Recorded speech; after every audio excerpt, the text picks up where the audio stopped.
नमस्कार विद्यार्थी मित्रांनो, ग्रोइंग स्टुडंट्स या यूट्यूब चॅनलमध्ये पुन्हा एकदा तुम्हा सर्वांचं स्वागत आहे. विद्यार्थी मित्रांनो, आदिवासी विभाग भरती 2026 त्याची परीक्षा चालू आहे आणि त्या परीक्षेमध्ये 29 आणि 30 तारखेला जे पेपर झालेले त्या प्रश्नपत्रिकेमधील जे प्रश्न आले होते ते आपण कंबाईन स्वरूपात या प्रश्नपत्रिकेमध्ये पाहणार आहोत की जेणेकरून येणाऱ्या परीक्षेमध्ये तुम्हाला त्यापासून काहीतरी फायदा नक्कीच होईल. कारण प्रश्न कशा पद्धतीने येत आहेत हे तुम्हाला त्यामधून समजेल. तर जास्त वेळ न घेता आपण व्हिडिओला सुरुवात करूया. चॅनलवर पहिल्यांदाच आले असाल तर चॅनलला सबस्क्राईब करून घ्या. व्हिडिओ आवडला तर त्याला एक लाईक नक्की करा. बघूया पहिला प्रश्न काय होता. सापाच्या आवाजाला मराठीत काय म्हणतात?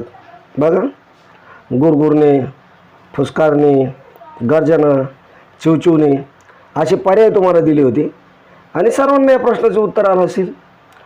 सापाच्या आवाजाला मराठीमध्ये फुसकारणे असं म्हणतात. म्हणजेच पर्याय नंबर 2 हे या प्रश्नाचं योग्य आणि अचूक उत्तर होतं. पुढचा प्रश्न बघू काय होता. कॅम्प्युटरमध्ये कोणताही मजकूर किंवा फाईल कट करण्यासाठी कोणती शॉर्टकट की वापरली जाते? असा प्रश्न तुम्हाला आलेला होता. पर्याय तुम्हाला दिलं होतं Ctrl+C, Ctrl+Z, Ctrl+V आणि Ctrl+X. तर मजकूर किंवा फाईल कट करण्यासाठी कोणती शॉर्टकट की वापरली जाते असं तुम्हाला विचारलेलं होतं आणि योग्य उत्तर होतं त्याचं पर्याय नंबर 4 Ctrl+X ही शॉर्टकट की काय वापरली जाते. कशासाठी? कॉम्प्युटरमध्ये कोणताही मजकूर किंवा फाईल कट करण्यासाठी. पुढचा प्रश्न आपण बघू काय आला होता. भारताच्या उपराष्ट्रपती पदाचा कार्यकाळ किती वर्षाचा असतो? उपराष्ट्रपती पदाचा कार्यकाळ विचारला होता.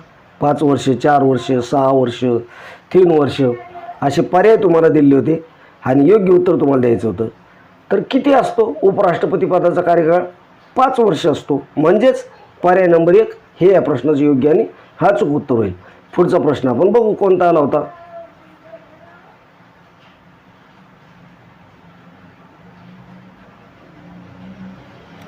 फेब्रुवारी 2026 मध्ये महाराष्ट्रातील शेतीला प्रामुख्याने कोणत्या हवामान बदलाचा मोठा फटका बसला होता?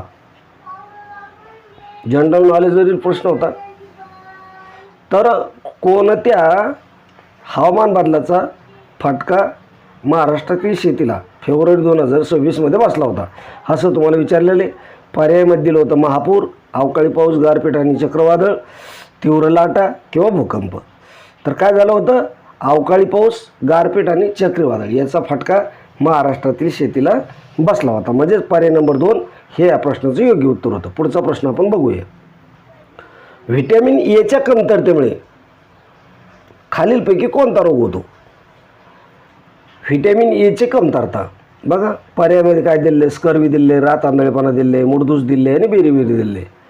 तर व्हिटॅमिन एच्या कमतरतेमुळे कोणता रोग होतो? तर रात आंधळेपणा. पर्याय नंबर 2 हे या प्रश्नाचं योग्य आणि अचूक उत्तर होतं. पुढचा प्रश्न काय आला होता बघूया. 1934 मध्ये भारतासाठी स्वतंत्र संविधान सभेची म्हणजेच राज्यघटनेची कल्पना सर्वप्रथम कोणी मांडली होती?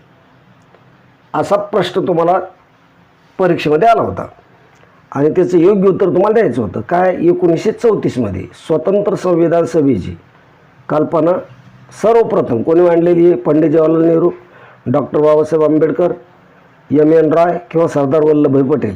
काय उत्तर होतं? M.N. रॉय. पर्याय नंबर 3 हे या प्रश्नाचं योग्य आणि अचूक उत्तर होतं. पुढचा प्रश्न आपण बघूया. भारतीय संविधान सभेची स्थापना कोणत्या योजनेच्या शिफारशीनुसार करण्यात आली होती? भारतीय संविधान सभेची स्थापना कोणत्या योजनेच्या शिफारशीनुसार करण्यात आलेली आहे? Cabinet mission, Cripps mission, Mountbatten योजना किंवा वेव्हल योजना. काय उत्तर होतं? तर त्याचं योग्य आणि अचूक उत्तर होतं कॅबिनेट मिशन म्हणजे त्रिमंत्री योजना. या योजनेच्या शिफारशीनुसार काय भारतीय संविधान सभेची स्थापना करण्यात आली होती. पुढचा प्रश्न बघूया काय आला होता. हायड्रोजन अणूचे अणुवस्तुमान साधारणपणे किती असते? हायड्रोजन अणूचे अणुवस्तुमान साधारणपणे किती असते? 1, 2, 4, 14 किती असतं? 1 असतं. पर्याय नंबर 1 हे या प्रश्नाचं योग्य आणि अचूक उत्तर आहे. पुढचा प्रश्न आपण बघूया. श्यामची आई या प्रसिद्ध पुस्तकाचे लेखक खालीलपैकी कोण होते? आचार्य अत्रे, साने गुरुजी, पु ल देशपांडे, वि स खांडेकर.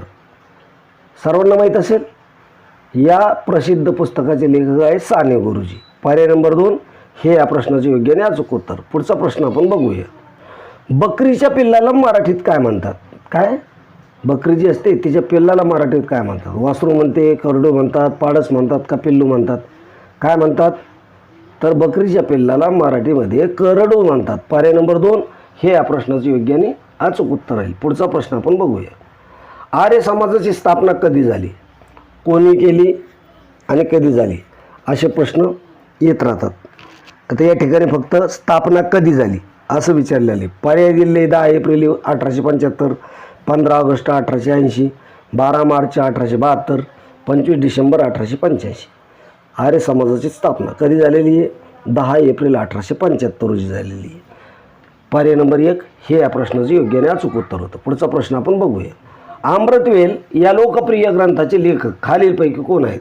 अमृतवेल या ग्रंथाचे लेखक शिवाजी सावंत, पु ल देशपांडे, वि स खांडेकर, आचार्य अत्रे.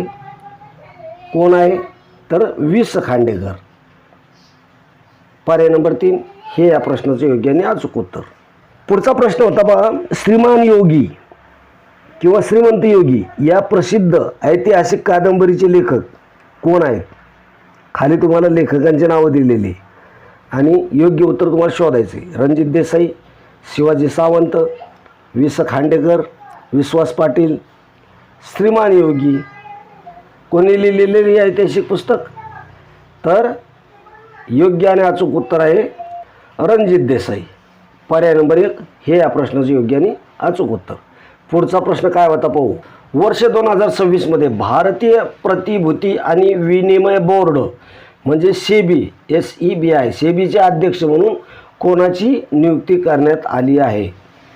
सेबीचा मराठीमध्ये अर्थसुद्धा तुम्हाला विचारला जाऊ शकतो. काय आहे? माधवी पुरी बुच, UK सिन्हा, अजय त्यागी, तुहिन कांता पांडे. वर्ष 2026 कोण होतं? कोणाची नियुक्ती करण्यात आली होती? तर तुहिन कांता पांडे. पर्याय नंबर 4 हे या प्रश्नाचं योग्य आणि हाच उत्तर होतं. पुढचा प्रश्न काय आला होता बघू.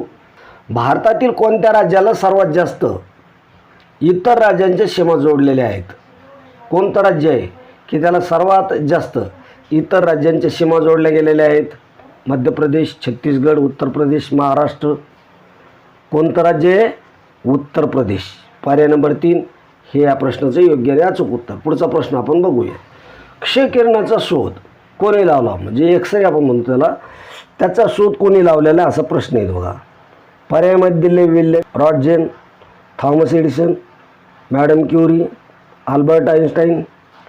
क्षकिरणाचा शोध कोणी लावलेला आहे? रॉटजेन यांनी लावलेला आहे. William Conrad Roentgen. पर्याय नंबर 1 हे या प्रश्नाचे योग्य आणि अचूक उत्तर आहे. पुढचा प्रश्न बघूया काय होता तो. रक्ताभिसरण संस्थेचे जनक म्हणून कोणाला ओळखले जाते? रक्ताभिसरण संस्थेचे जनक म्हणून कोणाला ओळखलं जातं? Edward Jenner, William Harvey, Karl Landsteiner, Louis Pasteur. काय उत्तर असेल? William Harvey. पर्याय नंबर 2 हे या प्रश्नाचे योग्य आणि हाच उत्तर राहील. पुढचा प्रश्न आहे. राज्याचा राज्यपाल कोणाच्या मर्जीपर्यंत आपल्या पदावर राहू शकतो? राज्याचा राज्यपाल कोणाच्या मर्जीपर्यंत आपल्या पदावर राहू शकतो? मुख्यमंत्र्याच्या मर्जीपर्यंत का पंतप्रधानाच्या का राष्ट्रपतीच्या किंवा उच्च न्यायालयाचे मुख्य न्यायाधीश? काय योग्य उत्तर होतं?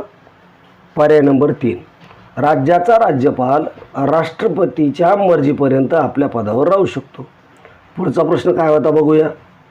अर्धचंद्र देणे या वाक्प्रचाराचा योग्य अर्थ खालीलपैकी कोणता आहे? अर्धचंद्र देणे काय? आदर करणे, मदत करणे, हकालपट्टी करणे का स्वागत करणे? अर्धचंद्र देणे या वाक्प्रचाराचा योग्य अर्थ आहे हकालपट्टी करणे. म्हणजेच पर्याय नंबर 3 हे या प्रश्नाचं योग्य आणि हाच उत्तर राहील. पुढचा प्रश्न बघूया काय आला होता तो. हळदीघाटीचे युद्ध कोणाकोणामध्ये झाले होते? पर्याय बघा काय दिलेले तुम्हाला. अकबर आणि हेमू, बाबर आणि राणा सांगा, महाराणा प्रताप आणि राजा मानसिंग, अकबराचं सैन्य, इब्राहिम लोधी आणि बाबर. हळदीघाटीचे युद्ध कोणाकोणामध्ये झालेले, तर महाराणा प्रताप आणि राजा मानसिंग जो अकबराच्या सैन्यामध्ये होता यांच्यामध्ये हळदीघाटीचे युद्ध झाले. म्हणजेच योग्य उत्तर काय राहील, पर्याय नंबर 3. पुढचा प्रश्न बघूया काय आला होता तो. महिला T20 विश्वचषक 2026चे आयोजन कोणत्या देशात करण्यात आले होते? कोणत्या देशात खेळला गेलेला महिला T20 विश्वचषक 2026मध्ये? भारत आणि श्रीलंका, इंग्लंड आणि वेल्स, ऑस्ट्रेलिया आणि दक्षिण आफ्रिका, वेस्ट इंडिज आणि न्यूझीलंड. कुठं केलं होतं याचं आयोजन? याचं आयोजन केलं होतं बघा इंग्लंड आणि वेल्स. पर्याय नंबर 2 हे या प्रश्नाचं योग्य आणि अचूक उत्तर राहील. पुढचा प्रश्न आपण बघूया काय आला होता तो. राहू ही प्रसिद्ध ऐतिहासिक कादंबरी कोणी लिहिली आहे? रणजित देसाई, नासे इनामदार, वि स खांडेकर, गोनी दांडेकर. कोणी लिहिलेली आहे? तर राहू ही जी कादंबरी आहे ही नासे इनामदार यांनी लिहिलेली. म्हणजेच पर्याय नंबर 2 हे या प्रश्नाचं योग्य आणि अचूक उत्तर आहे. पुढचा प्रश्न बघूया काय आला होतो. शेतकऱ्यांचा आसूड या ग्रंथाचे लेखक कोण आहेत? शेतकऱ्याचा आसूड हा ग्रंथ कोणी लिहिलेला आहे? राजश्री शाहू महाराज, गणेश वासुदेव जोशी, न्यायमूर्ती रानडे का महात्मा फुले? कोणी लिहिलेलं आहे? तर शेतकऱ्याचा आसूड या ग्रंथाचे लेखक आहेत महात्मा ज्योतिराव फुले. म्हणजेच पर्याय नंबर 4 हे या प्रश्नाचे योग्य आणि अचूक उत्तर आहे. पुढचा प्रश्न आपण बघूया. पुढचा प्रश्न बघण्या अगोदर विद्यार्थी मित्रांनो मी तुम्हाला एक रिक्वेस्ट करतो की अजूनपर्यंत तुम्ही जर आपल्या ग्रोइंग स्टुडंट्स या यूट्यूब चॅनलला सबस्क्राईब केलं नसेल तर लगेच सबस्क्राईब करून घ्या. व्हिडिओ आवडला असेल तर त्याला एक लाईक नक्की करा. आपल्या दोस्त मित्रामध्ये व्हिडिओ शेअर करत चला. काही महत्त्वाचे प्रश्न असतील तर कमेंटमध्ये कळवत चला. या व्हिडिओमध्ये आज आपण याच ठिकाणी थांबूया. भेटू अशीच महत्त्वाची प्रश्नपत्रिका घेऊन पुढच्या व्हिडिओमध्ये. तोपर्यंत जय हिंद, जय महाराष्ट्र. धन्यवाद मित्रांनो.